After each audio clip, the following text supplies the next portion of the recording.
Good morning, everyone. This is Kim Rakedahl from OSPI. I am your program supervisor lead for school counseling, and am happy to be joined today by my partners from the Washington Student Achievement Council. They're going to introduce themselves here in just a moment. I wanted to give you a few housekeeping details really quickly. For starters, this particular webinar is the only one that we have scheduled for an hour and a half.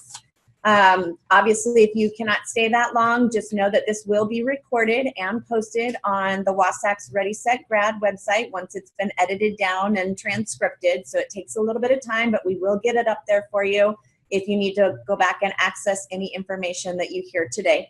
Also want to let you know that if you have a question, please do type it in the chat box. I will be fielding questions as we go through while our guest presenters are sharing information with you. We will either try to answer them in live time as appropriate, or we will also hopefully have some time at the end for Q&A. And if we haven't answered your question by the end of the webinar, please don't hesitate to type it in again. So again, just want to welcome you all for spending time with us this morning. This is our kickoff for this year's Wednesday webinars with OSPI and the WASF. And I'm going to turn this over now to our esteemed presenters and let them get the ball rolling with you. Thanks for joining us. Hi everybody, this is Gail Wooten. I am the Associate Director of Policy and Planning with the Student Achievement Council, and one of my policy areas is on residency for in-state tuition and also for financial aid. So I will be talking about that toward the end of this presentation. And good morning, my name is Christina Winstead. I'm the Program Associate for Outreach with the Washington Student Achievement Council, and I work with the 12th year campaign. I am a big dork about FAFSA and WASFA and everything financial aid related, so I'm excited about this webinar today.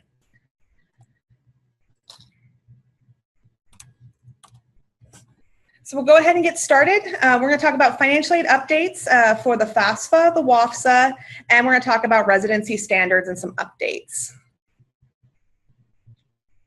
So the Washington Student Achievement Council and OSPI, we work together hand in hand to make sure that students have opportunities in Washington State. So the Washington Student Achievement Council, our goal is to increase academic achievement, educational achievement, and access in Washington State, which is, I think, one of the coolest things ever. And then we have these amazing partners through OSPI that work through the K through 12 side. And so I feel like we're just hand in hand work towards this common goal of getting people to their educational goals.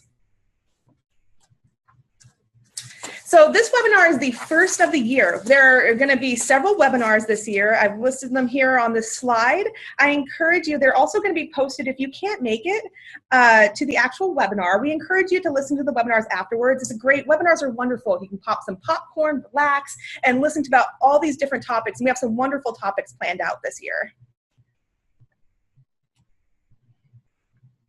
So like I said before, the Washington Student Achievement Council, we advance educational opportunities and attainment in Washington, which is a really awesome mission. Before we really dive into financial aid, I wanted to start with some common definitions, because when you're working with financial aid, common definitions are really critical, especially when you're working with students. For example, the term dependence. I had a student that filled out their FAFSA, and they said they had 2 dependents. So when we were looking at how they had the 2 dependents and how they were listed, because they were listed with just one name, I told students, so you have 2 children? And the student said, well, kind of. And that's when you kind of like, oh, kind of children, okay. And it found out what happened was she said, well, I brought home these cats, but I didn't ask my mom. So my mom's making me pay for these cats, and they depend on me for food, and therefore they're my dependents. In her mind, the term dependence, that's what it was defined for her, instead of the common definition of dependence are your human dependents. And so we want to make sure when we're working with students, those common definitions can mean a successful application or even a student not knowing that they can apply for aid. So we want to make sure we have these common definitions. So financially, we're going to talk about it. It's any type of financial support for post-secondary pathways. I mean, we're talking about loans, scholarships, grants, all the different state funding, federal funding, all of it under a giant umbrella. And then the College Bound Scholarship, which we'll talk about for a little bit, it is an early commitment of state aid that you sign up for in middle school in 7th or 8th grade by June 30th of your 8th grade year.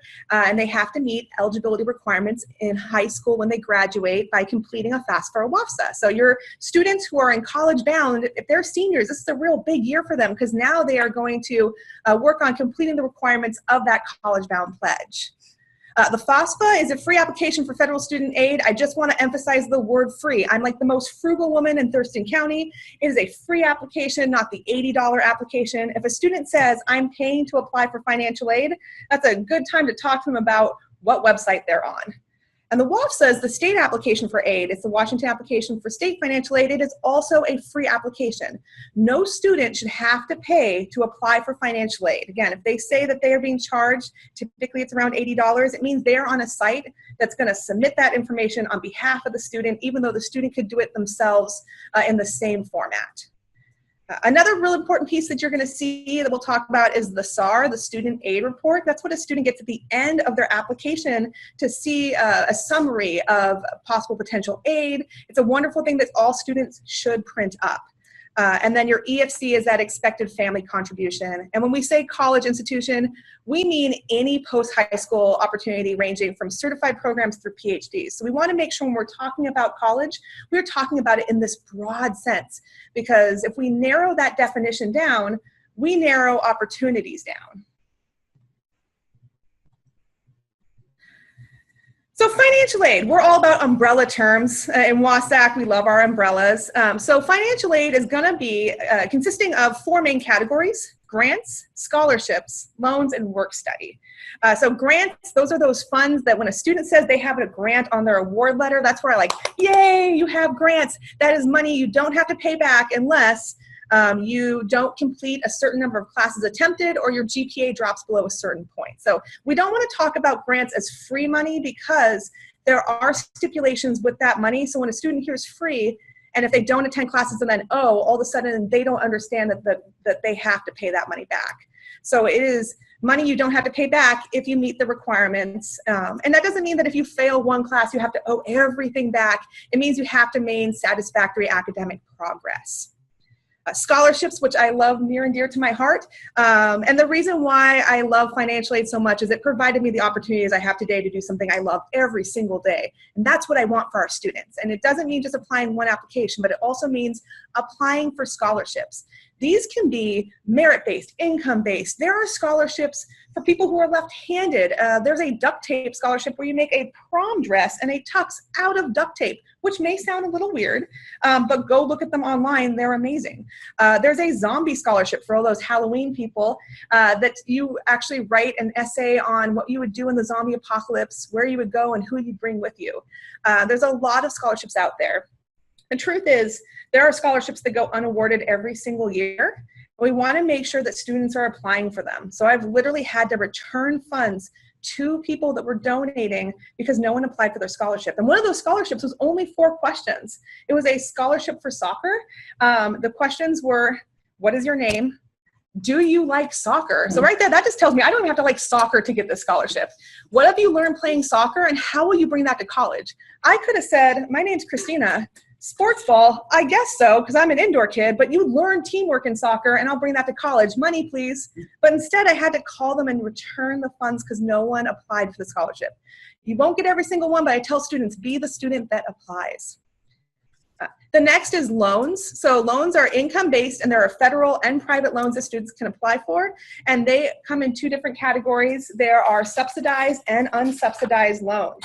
So unsubsidized loans, during the time that the loan is taken out, the interest accrues from the minute it's taken out. Subsidized loans, the government's going to subsidize the interest rate while the student's in school. So when students are selecting loans, we want to make sure they're picking the loans that's most advantageous for them, which is typically the subsidized loans first and then unsubsidized.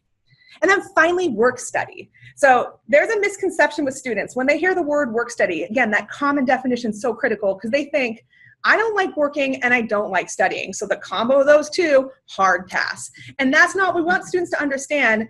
I know people who are listening out there have had work study jobs. You know how much they can change a student's life and their opportunities for employment. Work study is a great opportunity. If a student doesn't know if they want work study, I encourage them to check, I don't know. That's why that box is there. But if they check, I do not want work study, they will not be considered for it. So I encourage them, if they don't know, they can check yes or I don't know, and then see what comes out on their award. But it is a wonderful way to earn money while going to school, knowing that you're keeping school your priority, as opposed to some private workplaces that will make work the priority over school. So the FAFSA or WASFA, the rule of one. So last year I saw this a lot with students, where students got real excited about getting financial aid, and they thought, if I do one application, I get aid. What happens if I do both? They think that they can double down. That is not the case. You can do one application, the application that you're qualified for, either the FAFSA or the WASFA in Washington State. So students who don't know what application they should complete, they can go to readysetgrad.org/WASFA, and there's a questionnaire that they can walk through to see what application they should complete. The nice thing about that is, and we'll talk about it more and I have screenshots, is if you have a lab full of students and you don't want to have students say out loud what their citizenship status is, which you should not be doing, having them self-select by starting all the students on the WASFA is a great way to allow students to determine what application they can complete, which one they are going to be considered for, without having to put sensitive information out there. So we want to make sure that we are very mindful of student statuses and our current climate and how that can play into people's decisions on applying for financial aid. And one of the best ways to help students is to have them start on that WASFA. Let them decide. For some students, this will be the first time that they find out that they are undocumented. I had that happen last year several times. So we want to make sure also when you're having a financial aid event, if you can have a space that a student can go to be able to process any information that they've learned, or even to be able to talk to somebody away from other students, that's a wonderful thing to have, just an office that's ready to go. So let's talk about federal programs. So when a student applies for the FAFSA, they're applying for federal and state aids. Some examples of federal programs is going to include Pell Grant, one of my favorites, federal work study, those subsidized and unsubsidized student loans, as well as parent loans. For state aid, these are going to be the Washington Opportunity Pathways is what we call them. That's the State Need Grant, another program that I love near and dear, as well as College Bound Scholarship, State Work Study, Passport to Careers, which has changed from Passport to College because it now incorporates the apprenticeship program. So students who are doing the Passport program have even more opportunities to lead to livable wage jobs. The Washington Opportunity Scholarship and the OP Grant. And then, of course, the washboard.org, which is our scholarship website. It is a registry of scholarships. A student creates a profile and it matches them to the scholarships. I affectionately call it the eHarmony of scholarship websites. You build a profile, it matches you to the scholarships, and it vets the scholarships as well. No longer do students have to go through the scholarship drawer and spend hours trying to figure out what is going to be a good fit for them. This is a great way for them to see what's available. Of course, scholarships have their own season as well. So if you go on the washboard right now, it's not going to have as many opportunities as you will see typically after December.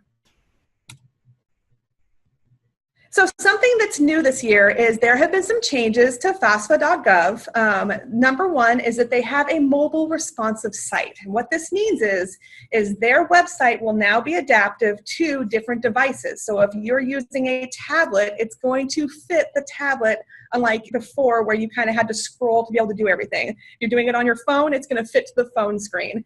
This is a wonderful update, and it makes being able to use other types of devices to complete a financial aid application much easier for students and families. And I know for some schools that have removed computer labs, this is going to allow the opportunity to be able to use those tablets that you have in your classrooms to be able to complete these applications versus having to go on a desktop.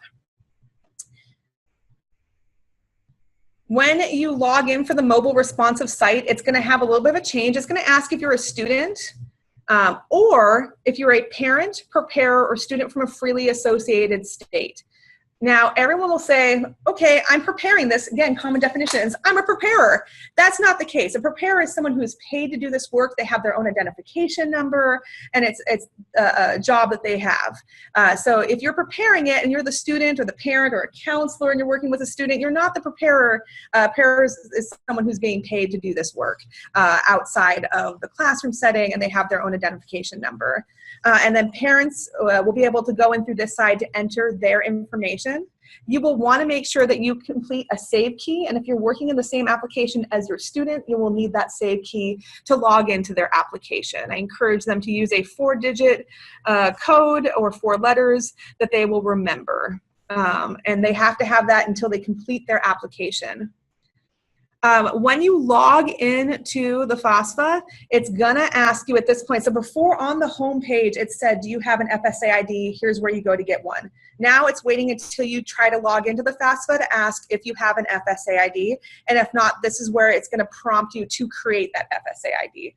So the first step is gonna be that FSA ID. The nice thing about that is only one of the parents has to get the FSA ID, not both parents. So one parent can complete the FSA ID.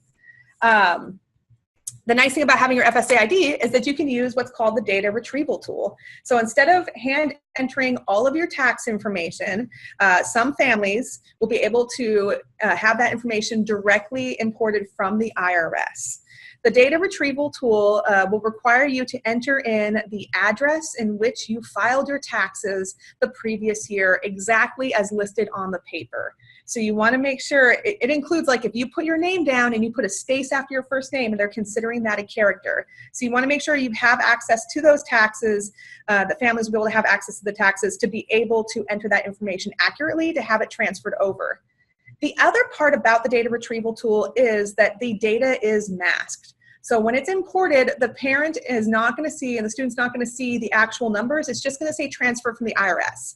Where this can get tricky is if there is a 2-income family and they have to split the income to say who made, parent 1 made how much, parent 2 made how much, you're going to need that tax paperwork to show what that split was. So students are still going to have to bring tax information to their events. But if you use the data retrieval tool, your chances of being selected for verification decreases. And that's the major benefit, is that 1 out of every 3 students are selected for verification. Currently, as of last year, about 25% of those students who were selected for verification did not complete the process. And so we want to make sure anything we can do to reduce verification is something I'm very passionate about right now, because we have students who are not going to college because they couldn't complete the process. Another thing to do is when you file your taxes, this is a best practice I heard last week at NCAN, is when a student and families file their taxes, we encourage them now to automatically request the tax transcript and just to put it in with those taxes. That way, if the student is selected for verification, the documents are sitting right there waiting for them, and they don't have to wait the 6 weeks to get their paperwork back from the IRS. Some people are able to record or to request the tax transcript online, but not all families will have access to do that. So I encourage, if the families are working on their taxes next year, have them just request the tax transcript immediately, put it away with the taxes, pull it out next year when they're doing their FAFSA or WASFA, and they have everything ready for them. Another big question that we get is, who is my parent on the FAFSA? This is one of the biggest questions. So I love the student aid infographics because it walks you through like a choose your own adventure, but this is choosing who's going to be your parent for this application. One of the biggest ones that was a change last year that's continuing this year is if a family is unmarried, separated, or divorced, but they are living together, they want income information from both parents. So if they're both residing at the same residence, they both need to provide information. But if they're divorced, separated, and not living together, it's the parent that you live with most. Now, I will always get questions from families that say, we have a full 50-50 split. There are 365 days in a year, which means the student's spending 1 extra night at the other parent's house. It literally comes down to that nitty gritty of, like, where did you spend that 1 extra night? You spent 1 night extra. It's figuring out who that family was that you spent more nights with. But that's been a challenge with a full 50-50 split.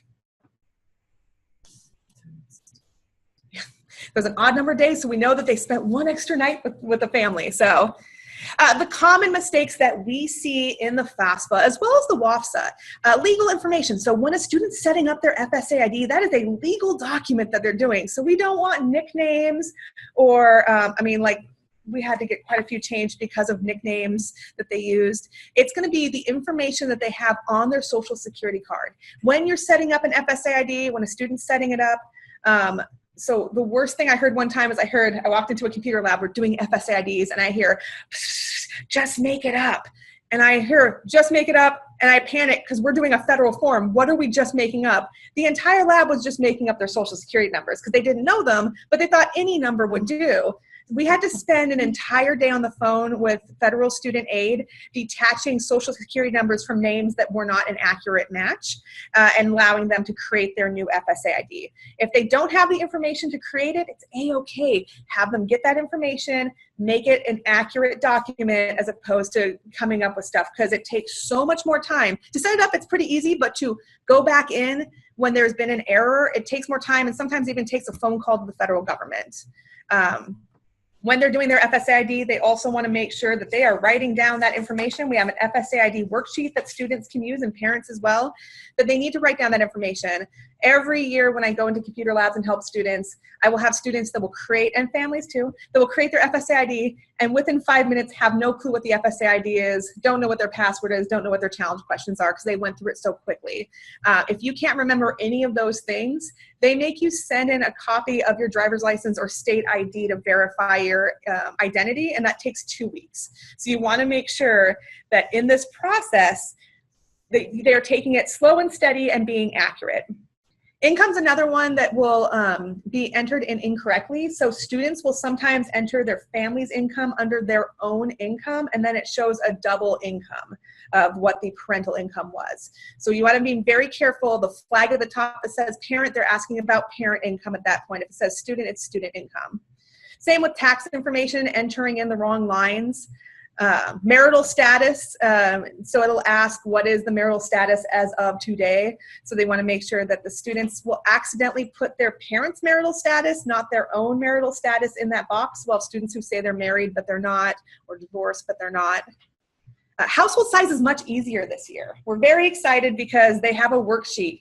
It will look at your tax information, it'll look at your household, and it'll say, we think you have a household of this size. And then it'll ask you how many are going to college. Before, in the past, students were entering their parents' household, which is the parents and their dependents, as their own household. Much like the student who entered her cats in. We want to make sure that that household size for the student is the student and their dependents. Yeah, so we have a couple questions we want to address real quickly. So the first question that was typed in, thank you all for putting in your questions into the chat box. The student does not go with the parent that claimed him or her on the taxes, question mark. What if the parent does not claim the student on their taxes? It's who they live with 51% or more of the year. Even if it's the parent that is not providing them more financial support. If it's a 50-50 split, it's the parent who's providing the larger financial support. Even if that parent is not claiming them. Even if the parent's not claiming them. So we want to make sure that it's the first thing they're going to ask is, who did you live with more? And so sometimes that means it's not the parent that's claiming because the parenting agreement is that they're switching every other year, so we want to make sure it's whoever they're living with 51% or more at the time. Great. And then we had a request for the FSA ID worksheet or a link to it. Oh, definitely. Yeah, we have it. We have it right on our website, but we'll make sure if there's a way we can link it near the webinar, and then my contact information is. Well, it looks like Eric Pinkla sent a link. Is that correct? Oh, look at you, Eric! You're awesome. Yes, that's the FSA ID worksheet, and then we also have. I have an updated version of that one, and then it's also in the student workbooks, and we'll talk about 12th year campaign and how you guys can order those. But I would love if you guys need any of those resources that you're looking for while you're doing this work. Please feel free to contact me, because a lot of times we have them already ready to go for you guys, and we just want you to use them. So if there's something that we can create that makes this process easier for you, we would love to do that. Oh, no problem. Thank you guys for your questions.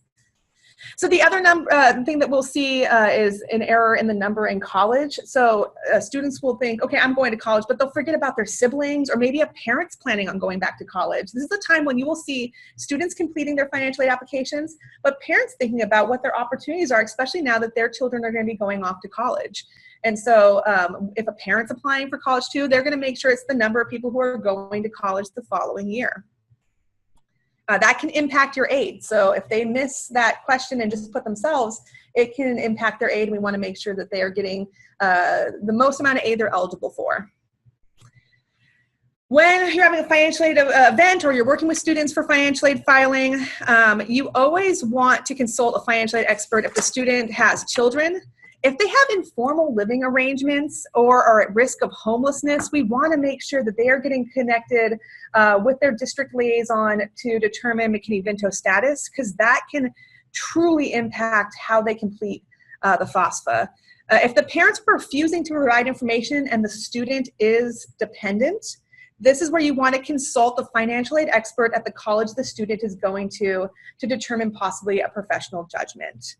And then sometimes consult a financial expert if you need help. If a student has been in foster care anytime after the age of 13, they will not have to provide that parental information for financial information. It's going to say, do you want to provide parental information? And student can select no. It's, that way they're not putting themselves at risk if they have to get information that they won't need.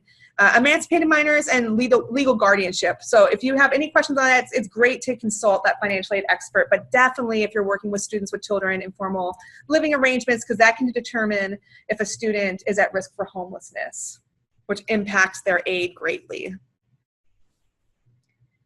So contacting a financial aid office, like the best thing about financial aid officers is they are there to help, and they are there to answer questions, and they have been wonderful about helping me, especially through my own applications for aid, in determining when I should contact them, especially when situations come up if a family has had a loss of income and they've filed. So we're looking at 2017 taxes. Let's say parent one was laid off last year.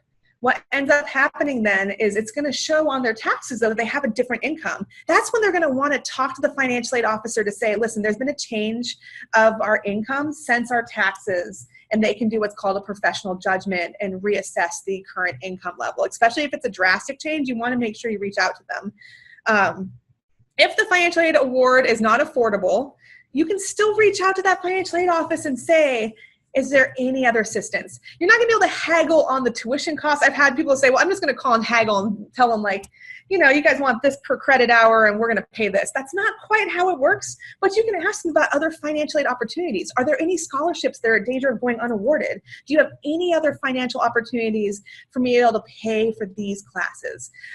It's just one of those things that you do have to reach out. Students have to be advocates for themselves, and they have to reach out to the financial aid office. Now, especially this time of year and during awarding times, it can be hard to get through to a financial aid officer on the phone. I encourage you to be persistent. You can email, you can call, but don't give up. They're there to help, but they have some real high volume times. And so the challenge with that is, you know, it's going to take a little longer for them to get back to you. Make sure that they are reaching out to the financial aid officer of the school that they are going to be going to. If they are looking for a professional judgment, because there's been a financial change of their situation, they want to reach out to every college they're applying to have that, to see if they can reassess their financial situation. So verification is when a student or parent have to submit additional information to verify their FAFSA. There is federal verification, there is school-based. People are sometimes automatically selected, sometimes it's because they want to clarify something. The income is the most common selected item, and that's why we talk about getting a tax transcript. Being selected for verification, there is a time limit on how long you have to turn in those documents to the financial aid office. So if a student gets a letter in the mail from a financial aid office, it is not because the financial aid office wants to be pen pals. It is because they need something from the student that is critical in making a decision about awarding aid. So I had a student that came up to me one time when I was working at the college, and they put an envelope on my desk and said, Miss Winstead, what's this about? And the envelope was sealed. And I wanted to give the student the benefit of the doubt, and I thought, okay, maybe the student read the letter, didn't understand the letter, put it back in their backpack, it rained, and it resealed itself, and that's what happened. But no, unfortunately, the student left that in their backpack for 6 weeks before they came to me because they had a question. Unfortunately, it was a letter requesting information, and as soon as I saw that postmark date, all the gray hairs started growing. The student was selected for verification, and they had 4 weeks to submit their application and their supplemental information, and that was 2 weeks prior to when they gave me the letter. So they could no longer finish that verification in an amount of time that allowed them to get aid for that quarter. They have to be very responsive when they get a letter. It's not always a letter. Sometimes it's a portal entry. Sometimes it's an email, but students have to be very proactive in that process. Again, another way to reduce verification is to use the IRS data retrieval tool, which is going to be accessible on the mobile responsive FAFSA on the web and on the mobile app, which we'll be talking about. If you're working on your financial aid application and you need assistance, they have assistance right through the website. Oops. They have a chat. So if a student is nervous about talking on the phone, completely understand that. That's a skill they're going to start working on. But if they get too nervous, there's a chat feature. Have them go ahead and use the chat feature. And sometimes they can get a script of what was said in the chat feature as well. I had a student that had a little bit of a panic attack when they realized they had to call somebody and realized that that's a skill that students are not using as much. And so it's very hard for them sometimes. But I encourage, it's a great way to practice that. But if they need help, there is multiple ways to get assistance. Real quickly though, just to let your students know, the FAFSA is going to be unavailable every Sunday from 3 to 11 a.m. Eastern time. So if they're thinking of doing it Sunday morning, early morning, or if you're having an event Sunday morning, the application won't come back up until 8 o'clock in the morning. So if you're doing anything earlier than that, and I've had some schools who wanted to do stuff like that, just be mindful that they do updates every Sunday from 3 to 11 a.m. Eastern time. So, brand new. I just got these screenshots from the Department of Ed last week. I brought them a flash drive and said, please give me screenshots. So we're going to talk about the new My Student Aid mobile app. So there's an app for that now. You can do your FAFSA online through the app. This is what it looks like to download it from the App Store. Just a heads up, you want to make sure that you use this logo for when you're talking to students about downloading the app, because just like we had FAFSA.com in the past, there are apps that are going to mimic the federal student aid app that charge students $80 to complete their application. So you want to make sure if students are going to use the app that they're utilizing the correct app that is free. So it's going to be federal student aid on the logo. It's My Student Aid app. It is brand new, but if you somehow downloaded it over summer, which I did to kind of demo it, you will want to make sure that you install the update so that you can see the 1920 app on there. If you haven't updated the application on your phone or responded to the prompt to update it, you're not going to see the 1920 app. So if a student says, I'm in the student aid app, but I don't see my year application, the 1920 application, that would be the first thing to do is have them update their app. So it starts with just starting here. It'll have submitting the 1819 and then the 1920 app right on the screen there. So they pick the application they should be applying for. If you're working with students who are going to be attending college next fall, they are applying for the 1920 FAFSA. And same thing with the WASFA. It's the 1920 application because that's when they're going to be attending college. If they complete the 1819 application, that's for this current school year in college. And so it would be the FAFSA before they actually graduate. If a student accidentally completes the application for the previous year, it's really easy just to go back in and start the next year's application. In the app, you're going to select your role. So either parent, student, or preparer. Again, preparer is someone who does this for a business. So they did a little icon with a briefcase. Parents can use this and they would not see the student side of the app and vice versa. A student and a parent can't be in the same application at the same time. So if you have a parent who says, I'm going to get on my phone and do my part while Susie Q does her part, you can't both be in the application at the same time. Only one person can access the application at a time. If you don't have an FSA ID and you're using the mobile app, you will not be able to use the mobile app in order to create an FSA ID. You will need to go back to the website, the mobile responsive website, to create that FSA ID, and then come back into the app to be able to start your application. You will need to create a save key just like on the FAFSA. So that save key is going to be typically 4 digits, and they'll need to remember it in order to complete their application. Parents and students will share that save key so that they can both work on the same application at different times without having to have each other's FSA IDs. When you go in, it has a checklist of all the sections that you will be going through. It's not that there are less questions on the app, so there's going to be a lot of swiping of the fingers to be able to get through the entire application. It's going to have some of this information preloaded too. So all the information about social security numbers, their names, and their date of birth, this is all going to be preloaded in based upon their FSA ID. In the Student Aid app, they're going to be able to sign with their finger after entering their FSA ID in. So with the touch of their finger, they'll be able to sign the application. When they're done, they'll get a confirmation email, but they will not see the SAR, the Student Aid report, on their app. They will just have access to the email that will send them that confirmation. If a student is completing the FAFSA, but their parents are undocumented, they will not be able to use the app because you're unable to get a student or an FSA ID.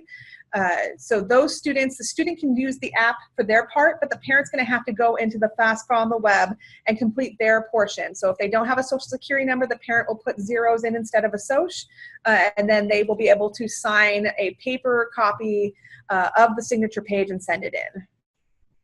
So after it's done, it tells you what you need to do. They will let you know when the application is processed. It typically takes for the online one 3 to 5 days before they get notification of a processed application. Do you have any questions so far? Okay. So that is the new mobile app. I will have a longer webinar on it probably next week that I'm going to put up on our webpage just so you can see the other screens to it. It has a lot of potential to help students be able to complete this on a device that they're utilizing so much already. It has little points where it encourages them, like when they finished a section, like, congratulations, you've completed your student information. Let's move on to the next section. It is very encouraging, and they can utilize the data retrieval tool within this app. So last year they said that wasn't going to be the case, but they were able to update it, and a student can use data retrieval at the same time while using the app. So let's move on to the WASFA. So we've got our FAFSA stuff all done. Let's talk about the WASFA. So this is the main page where a student's going to be able to start their WASFA. It's readysetgrad.org/WASFA. If a student, like I said before, doesn't know what application they should do, going to this page and clicking on Start a WASFA will take you to a list of questions to determine which application you should be completing. This is the privacy statement. We just wanted to emphasize the privacy statement about the WASFA. This is right on the WASFA page at the very top of the page before you can even get to the application. It tells you the privacy statement. Campuses are not permitted to use the information from the WASFA for other purposes or to share this data with other parties. So we just want to make sure that we're committed, to protecting the confidentiality of this information and the privacy of students and families. And we have a strong commitment to that, but we want to, if students and families have questions about the WASFA and how information is used, we are not here to tell a student that they have to apply for financial aid. We are here to tell students the benefits of applying for aid, and students can determine themselves what's the best fit for their families. Not every student will feel safe applying for different types of aid for their own reasons, and we want to honor that decision by providing them with additional information, including the privacy statement. And if a student decides not to apply, we want to make sure that they are provided with a list of scholarships from the Beyond 1079 conference. So there's 45 pages of scholarships. If you went to the Wisher tour and got the flash drive key from WASAC, it's on that key I loaded for you. If not, it's on the Beyond 1079 conference website. But having families that decide not to complete an application or who do not qualify for financial aid in Washington State, providing them with additional resources is really critical in them getting to their post-secondary goals. So on the application tool, the first thing it's going to ask is it's going to ask you some questions to determine what application is correct for you. So it's going to ask you some citizenship questions. If you answer yes to this question, then you qualify for the FAFSA, and it's just going to tell you you're FAFSA eligible, and it's going to tell you click here to apply, and it takes you right to the FAFSA page. If you answer no, it's going to ask you some additional questions about your tax ID, work authorizations, if you have DACA status. It's going to ask about your parents and guardian, and these are all to determine if you qualify for the WASFA. It's going to ask if you've completed a FAFSA. And it's going to ask about your residency requirements. So if a student qualifies, the next page it's going to take them to is a WAFSA eligible page. It's going to say, congratulations, based on your responses, you're going to be eligible to file this application. And then you click here to apply, and it's going to take you to the beginning of the WAFSA. Much like the FAFSA, the WAFSA is going to require some sort of account creation. It's not an FSA ID, but it's creating your account for the WAFSA. And that's what you're going to use that information every single time that you apply. So anyone who's going to college will need to reapply for financial aid every single year that they go, which is hard for students because they're just getting settled in right now, freshmen are, and now we're telling them, remember that FAFSA and WAFSA thing you did last year? Time to do it again, and they can't believe it. So what it does is it tells you the application years that are available and then where you are in that process. So it'll have the 1920 and the 1819. When a person's ready to sign, they can sign electronically. So if parent signature is electronic, unlike the paper application of the FAFSA. It will tell you with these icons where in the process you are. So for this application here, you can see that the student is incomplete and they're pending that parent signature. They have to designate which parent is going to be the signer, and then they have an email that it sends to them to verify that they have the correct requirements on their computer to sign. Like I said before, students forget this, but they have to apply every single year for this. So I encourage students to apply by going to one of the 12th Year Campaign College Goal Washington events. If you have a financial aid event at your school, I encourage you, if it's open to the public, invite your students to come back. If they're still living in your community, number one, they want to come see you because they have all these exciting things to tell you about how amazing college is and how they're doing. And number two, they love coming back and be able to say like, oh, I'm an adult now. And like they can talk to your students peer to peer about the realities of college. And then you can also help them with that application. So they know that there's a resource. If they can't get assistance, they are going to go to where they feel safe and they have people they trust. That is you guys. And they're going to want to come back and get that assistance from you. So I encourage, re-invite them to come back. Some of them may even want to sit on a panel. So we have a question, it looks like. Yeah, so we're going to pause just for a quick second and give anyone else a chance to type in any questions while we answer this one. We did have a request for a repeat of where the 1079 students can find the list of scholarships that you mentioned. This is my favorite thing of scholarship lists. It is at the Beyond 1079 conference website. If you just Google Beyond 1079 conference, it is a wonderful conference every year for students. I encourage you to bring your students if you can. And they have a resource list of all these scholarships that have no citizenship requirements. So anyone can apply for them. I have a copy of it that we sent out to 12th year sites, but my contact information, I believe, is on the last slide. So if you cannot find it, if you're struggling and you want me to send it to you, I am happy to send a copy of it to you, as well as it's loaded on those flash drives if you've got one at the Wisher conference, the Wisher tour. But yeah, it's a wonderful list of scholarships. It also talks about how to apply for scholarships and what you should add in on your essays. And I can try to find the link to put up if we can somewhere. Yeah. And it's updated every single year. So what you're going to see on that list right now is typically scholarships that were from the last year.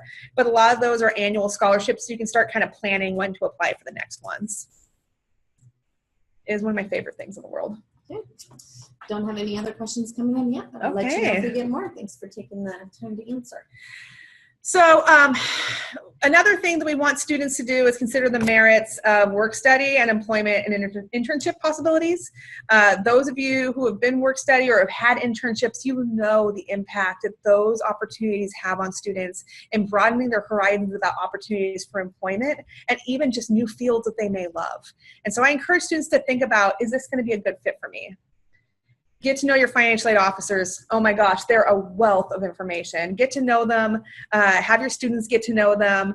Students get really nervous about financial aid officers. They are afraid that, because that imposter syndrome comes into play, that I have students, they're afraid to call financial aid because they're afraid that financial aid will turn around and say, actually, we weren't supposed to admit you, and never mind, don't come. And that's never going to happen.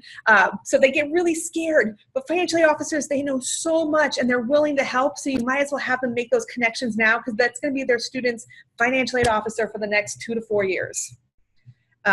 Applying for all the other scholarship opportunities is really critical in reducing the debt that comes from education. My whole goal for this generation is that they utilize every single way to pay for school before they take out loans. My generation, we were like, loans, I'll take all of them, please. And we didn't think about how to pay those back or how it was going to impact us in the future. This generation is thinking more about, what money should I take out? How it's going to impact my future? Scholarships truly broaden that and reduce the amount of aid that you have to pay back, non-gift aid. Consider financial aid a part-time job.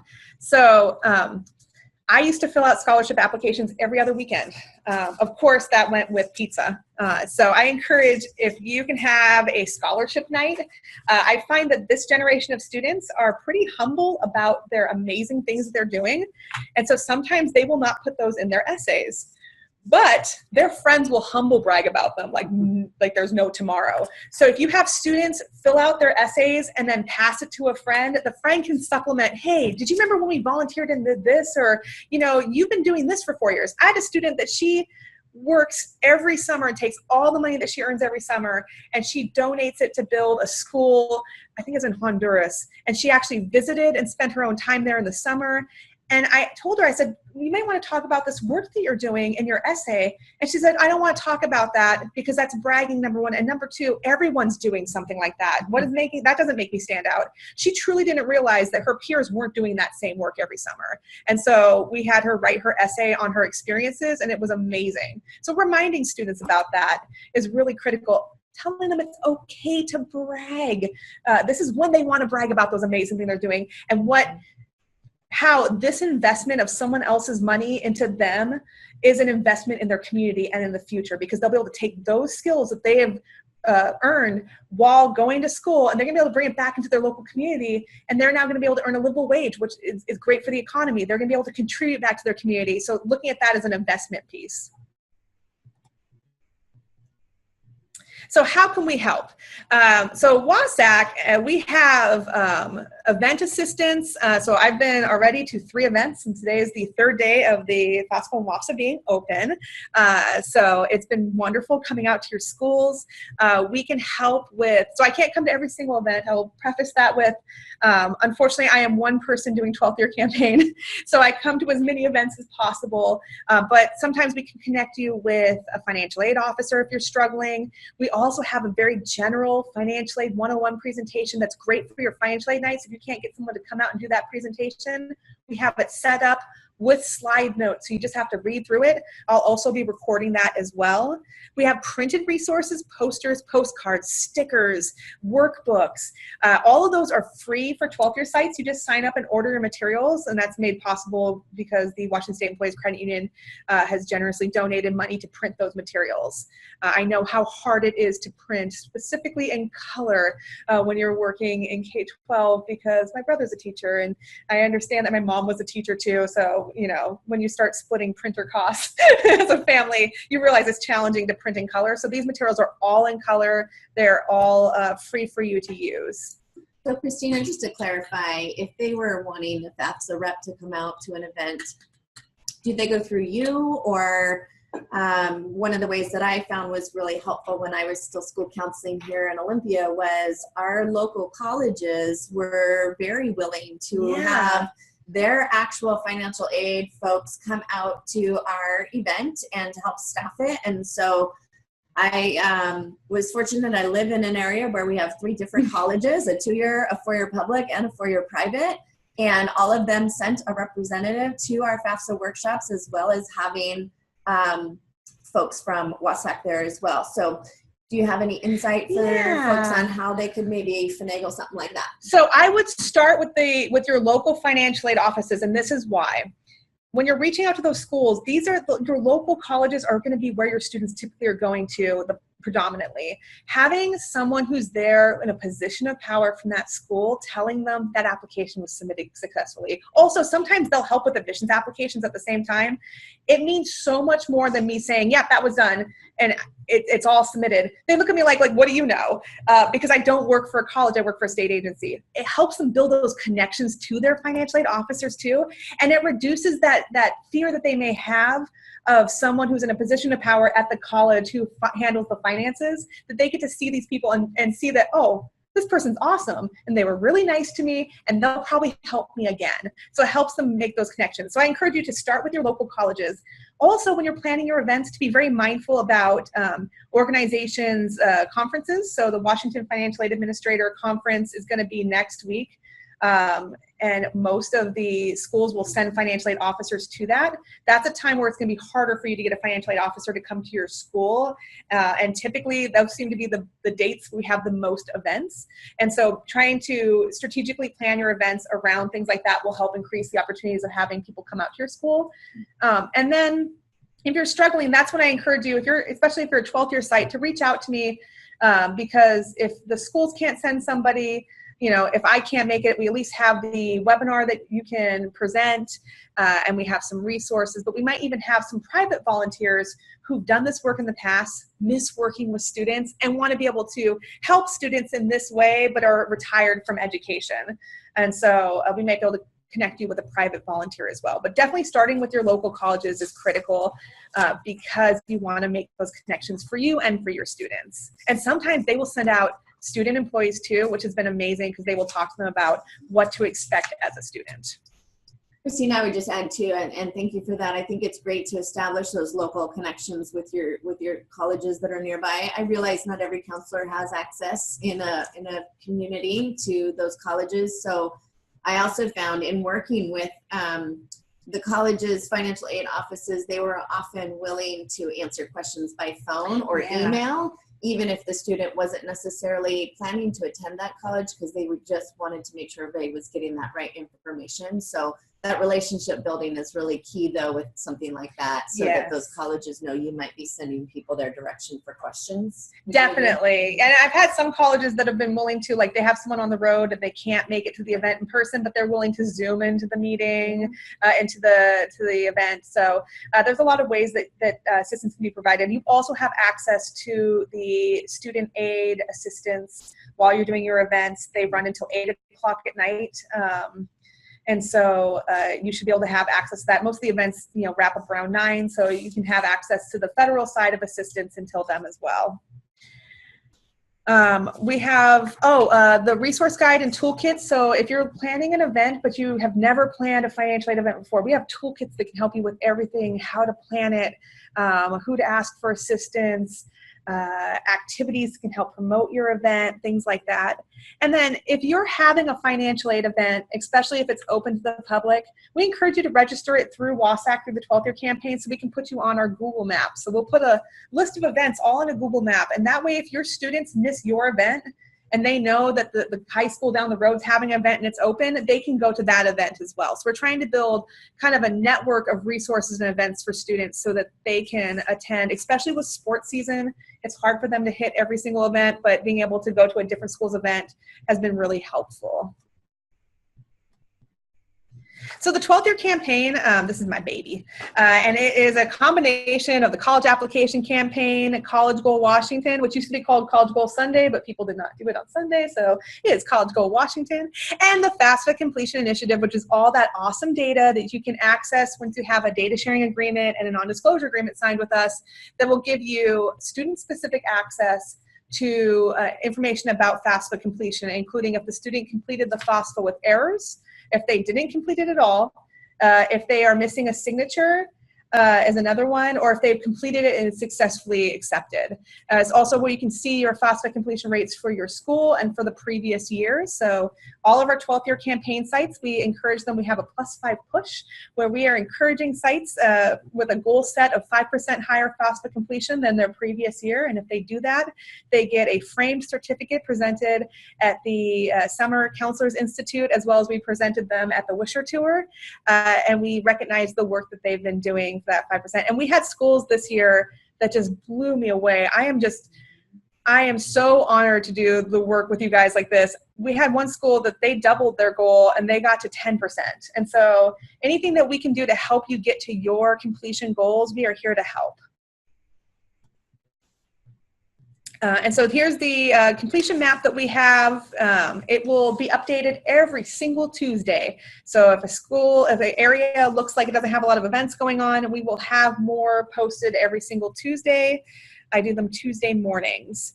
And then just an example of some of the materials you can get postcards in 5 different languages that say you can't get financial aid if you don't apply. And on the back, it tells you all the things you need to bring with you to complete an application at a financial aid event, and then a spot for you to write in the date and time of your event. And those come in English, Spanish, Somali, Vietnamese, and Russian right now. So next, we're going to talk about residency, and Gail is going to give you some amazing information. Hi, everybody. Again, this is Gail Wooten, and I work on residency policy here in the state as it relates to in-state tuition. And the reason why I'm here today is to share with you what kind of resources are available here in Washington for our undocumented students. And more specifically, what I want you to walk away with today is to remember that undocumented students here in Washington who meet certain residency standards can get in-state tuition and might be eligible for state financial aid. So we're in a state that allows undocumented students to meet residency standards for both tuition and for aid. And this year we have a new bill that is supporting our undocumented students even more. Before I get into those changes, I wanted to start with going over our umbrella term of undocumented students. So undocumented students are more than just what you might have heard the term dreamers. Those are students who might have come here as young children who are now getting close to graduating or who are currently in college. That is not all who we're talking about when we're talking about undocumented students. Basically, an undocumented student is a student who's living here in the U.S. without an immigration status. So that includes people who knowingly entered without documentation or knowingly entered illegally. It includes people who, as I mentioned before, fall under the dreamer category, which we here at WASFA have moved away from because we've started using undocumented students because that encompasses all the types of students we see in the state. But again, youth brought to the U.S. by their parents. It includes people who have DACA, Deferred Action for Childhood Arrivals, which I'll talk a little bit more about later. And it also includes people, and I think people don't think about this, people who did come here on a legal status, a visa or something like that, and then overstayed that visa, stayed beyond their expiration date, and are now considered out of status, therefore undocumented. So when we're talking about undocumented folks, this is actually quite a diverse group of people. And it's also interesting to note that here in Washington, although I think we often think that people who are undocumented tend to be from Mexico or countries in Central America, it is important to note that although our top 2 countries of origin for undocumented people, not just students, but people here in Washington are Mexico, then Guatemala, the next 3 countries of origin are actually India, Vietnam, and Korea. So I just want you to be aware that these are a very diverse group of folks, and as Christina mentioned, sometimes our students who are undocumented don't even know they're undocumented until they apply to college and are starting to fill out forms and realizing that they aren't a citizen when they may have thought they were. And again, if you have questions, because I know this can be a complicated subject, please throw them up there on the chat box.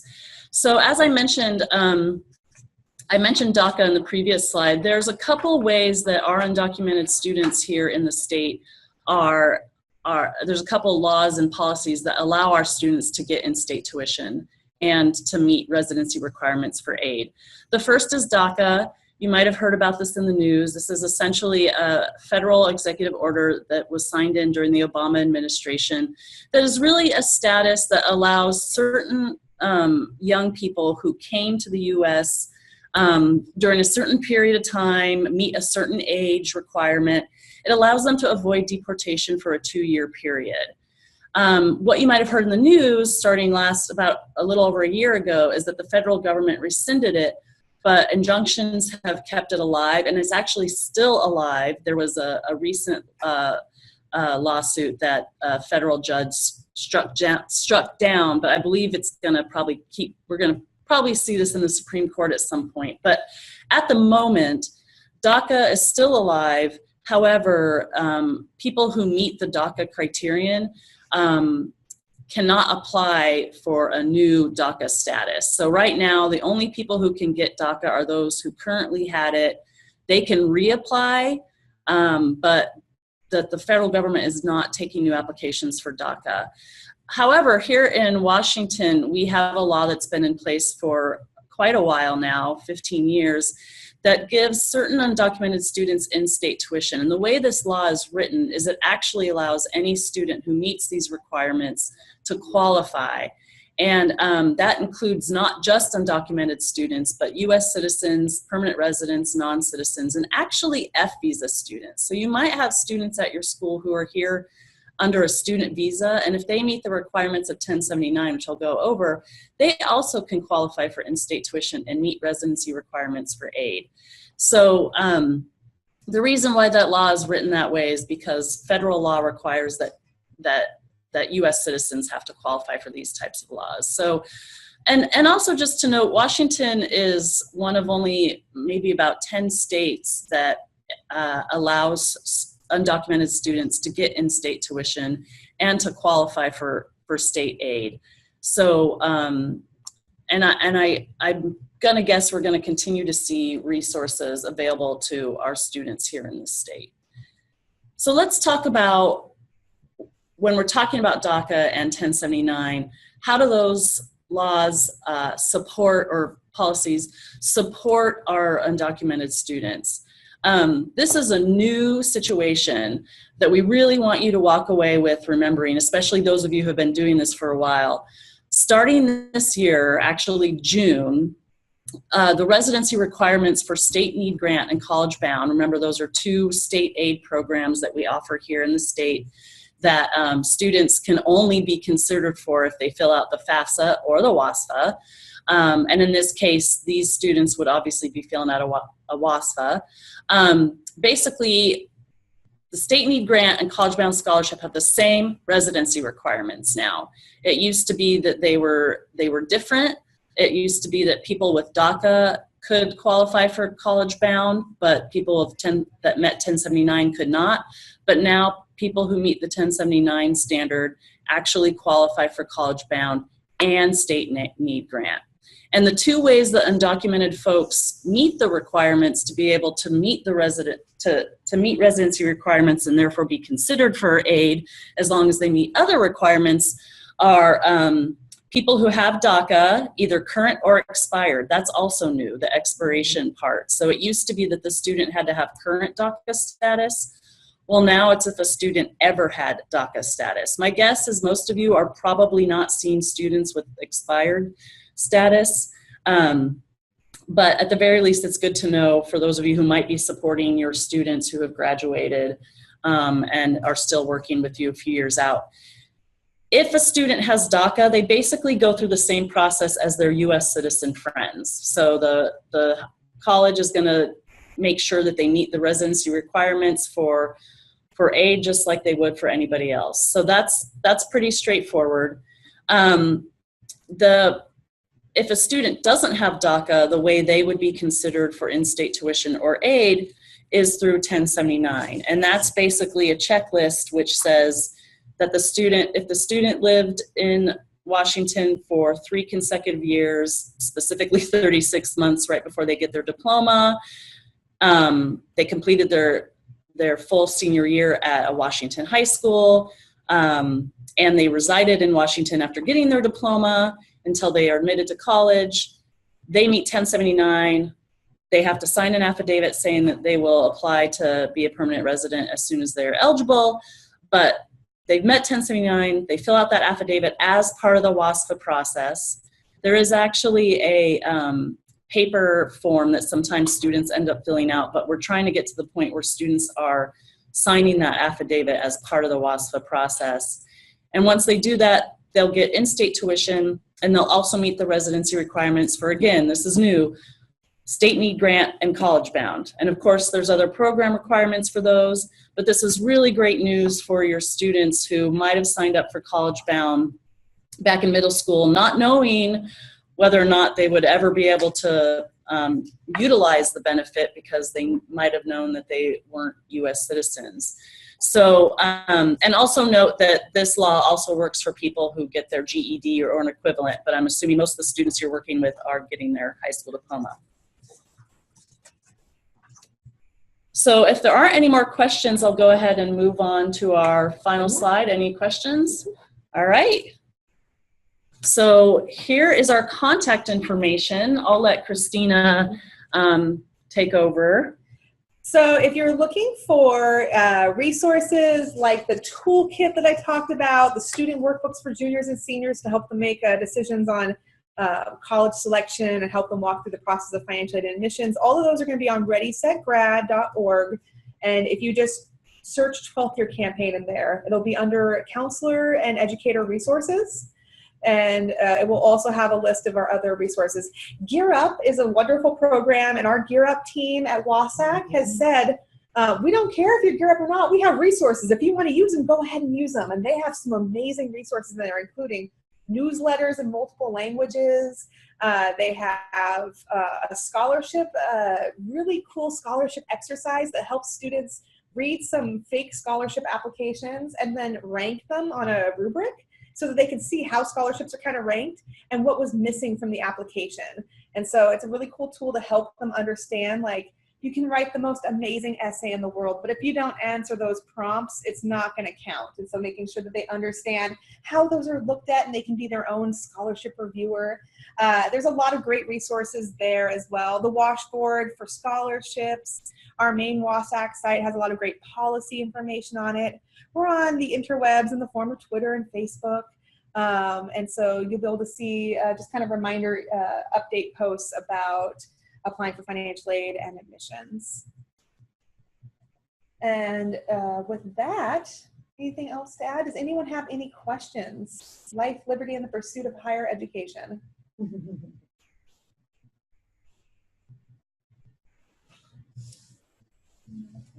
Well, we're giving it a few minutes for folks to potentially type something in that's still on your mind. I just want to, on behalf of OSPI, thank our colleagues from the WASAC, Gail Wooten and Christina Winstead, for coming today to start off our series for the 2018-19 school year of Wednesday webinars, and remind you that November 7th is our next webinar, and that topic will be around basically post-high school application processes for all students. So we'll be covering the usuals around 2- and 4-year colleges, but also working to give you more resources around how to help students who are looking at the military as an option, especially when it is a military academy and or an ROTC program, because those have additional application requirements beyond the norm. And then apprenticeship opportunities, what does that process look like for students who are wanting to engage in that as a post-high school option, and trying to just increase the amount of information resources you all will have around more than just the 2-year, 4-year norms. So look forward to that. We will have Beth Kelly joining us from the WASAC. She is the Gear Up coordinator for that agency. And as Christina just mentioned, she is got a wealth of resources at her fingertips that she sends out in newsletters that can come straight to your inbox. If you want to sign up for that, I find them to be incredibly helpful. And as always, have to find the time to delve into them more deeply, but do certainly appreciate all her efforts to support students in those processes. So again, want to just thank you for your time today and tuning in with us. And we've got one last bit of information from Christina before we close out. So if you're a dork about financial aid like I am, and you want to see every single slide that you will possibly see in the FAFSA and WASFA, I am doing a line by line. It's not going to be live. It's like almost a 2-hour webinar, but it will cover every single slide of both applications. I plan on, since the slides were just released on Monday, I plan on having it done this week and then recording it next week. So it'll be up on our website under Ready, Set, Grad about the middle of next week. This is great if you're trying to get some volunteers for your events and you want to train them. I encourage you. I know not everyone is excited about financial aid like I am, but if you want to go through those, you can pop some popcorn. In fact, our 12th year sites, I sent you popcorn to pop while you watch that, so you can just relax, manja, and learn everything you could possibly want to know about financial aid. So, and thank you so much for joining us today. I'm so excited to do this work with you guys this year. If you need anything, please feel free to reach out. I'm just so honored to be able to do this work with you guys this year, and thank you. Thanks again, everyone. Have a great October. Enjoy your fall, and good luck with all those FAFSAs and WASFAs. Thank you.